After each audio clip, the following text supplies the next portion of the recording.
જૂનાગઢના ભેસાણના ગિરનાર રૂટ ઉપર નીકળેલ જૂનાગઢના પરમ પૂજ્ય પ્રેમ ભિક્ષુકજી મહારાજ પ્રેરિત અખંડ રામધૂન મંડળ.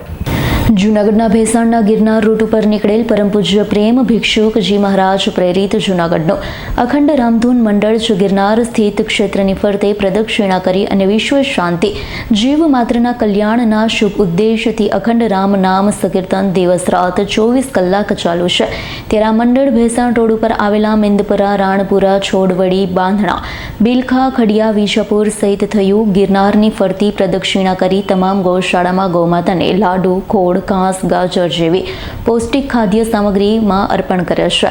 અખંડ રામધૂન મંડળ દર વર્ષની જેમ આ વર્ષે પણ મકર સંક્રાંતિને ધ્યાનમાં લઈ અખંડ રામધૂન મંડળના તમામ મહિલાઓનો પુરુષોત્તમ શ્રી રામ જય જય રામના નારા સાથે નીકળે છે.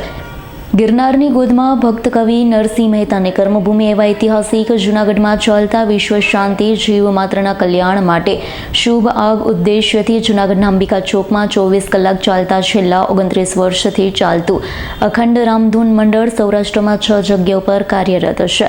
જામનગર, દ્વારકા, રાજકોટ, મહુવા અને પોરબંદરનો સમાવેશ થાય છે. 607 વર્ષ દરમિયાન વિવિધ ધાર્મિક સામાજિક કાર્યો પણ કરવામાં આવે છે. તેના ભાગરૂપે દર વર્ષે મકર સંક્રાંતિ નિમિત્તે ગિરનાર પરિક્રમા માર્ગમાં આવતા તમામ ગૌશાળામાં દાન કરે છે. આ મંડળ વહેલી સવારમાં 2 બસ સાથે નીકળેલા હતા. કોઈ દાતાઓ દ્વારા વસ્તુ રૂપે સ્વૈચ્છિક અનુદાન આપવા ધર્મપ્રેમી જાહેર જનતાને અખંડ રામધૂન મંડળ વતી અપીલ કરવામાં આવે છે. જો કોઈ ધર્મપ્રેમી જૂનાગઢના 24 કલાક ચાલતી રામધૂન મંડળને સહયોગ આપવા માંગતા હોય તો જૂનાગઢમાં અંબિકા ચોક ખાતે નાગર રોડ પર ટ્રસ્ટીનો સંપર્ક કરવા વિનંતી. ખાસ સમૂહનો રિપોર્ટ S9 ન્યૂઝ ભેસાણ. અમારી તમામ માહિતીથી અપડેટ રહેવા માટે જોડાયેલા રહો S9 ન્યૂઝ સાથે.